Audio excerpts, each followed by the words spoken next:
In the aftermath of a battle with a villain who claimed to be the future version of Donna Troy, a woman who called herself Troya and nearly defeated the entire team of the Titans, the Justice League has been called in. After reading Nightwing's report on the incident, Batman is furious. Every single one of the Titans behaved recklessly on this last battle.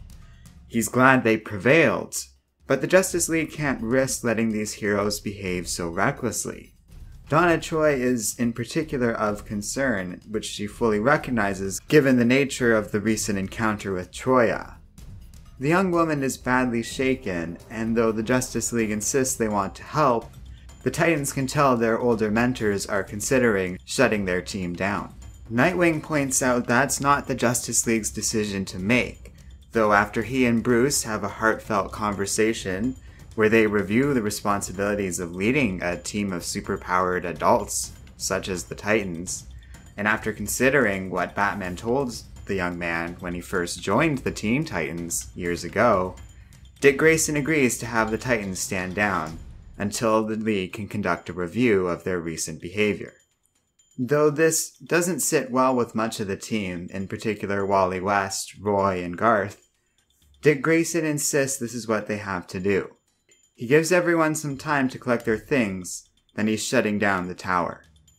He's sorry things have come to this, but it's what they need to do right now.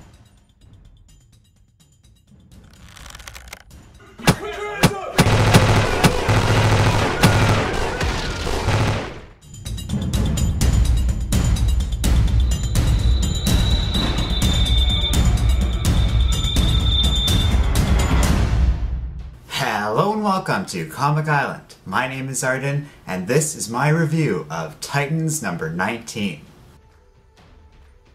I wanted to check in on the Titans, so I ended up putting together this quick little review of their most recent issue.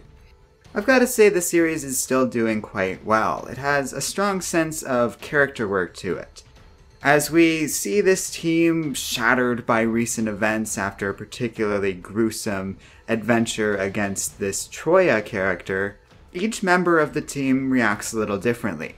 Donna Troy is so badly shaken seeing this future version of herself so corrupted and broken down by years of losing everyone around her that she doesn't know what to make of it and really only wants help from Wonder Woman.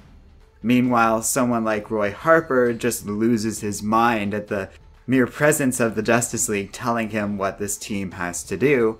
On the other hand, Dick Grayson ends up hearing them out and understanding where the League's coming from, the fact that they are a group of adults that need to be held to a higher standard, and accepts Batman's insistence that they answer to what recently went down and their own choices. It's a mature and smart moment, a very interesting way to have the team break up, at least for now. Of course, this won't last, and sooner or later, probably even in a couple issues, the Titans will be back together again. Well, maybe. This does leave room for change and potentially shaking up the team a little bit. Regardless, this was an interesting issue and a neat place to kind of jump in on events. I had to backtrack and go through the previous story to get a better idea of where all the characters' heads were, but once I did, it really impressed me how good this series is.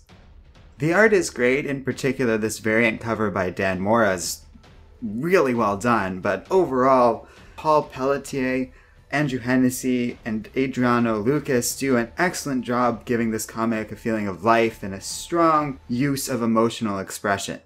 This is a quiet issue with not a lot of action, but a strong sense of character development and discussions, and these characters making various decisions on various levels of maturity. While Roy Harper perpetually lashes out, as is true to his character, Dick Grayson and Wally West really hear what their mentors are saying and have to deal with their own recent failures. It's a well-done issue, and Dan Abnett really deserves credit for his writing in all of this. While some of his stuff might come across as standard, it all really comes down to the details. This comic's full of great little moments like that. For example, when that Lilith girl reads the Justice League's mind and can tell they want to shut the team down, Batman tersely tells her to stay out of his head, and she in response says she would prefer to as well. Little things like that are classic superhero stuff, but go a long way in giving this a strong sense of life to the comic and a fun reason to read this series. So I would recommend Titans number 19. It was a fun issue overall, and is an interesting take on where the characters are going from here. Yeah, this has happened before where the older heroes will shut down a younger team because of their actions, but this was done really well and had some quirks to it I really like. In particular, the fact that Nightwing, the leader of this group, came around to what Batman was saying and accepted it. That's a unique take on things, and they did a really good job flashing back to his time as Robin and starting in the Teen Titans and why his character would accept this hiatus for the Titans for now.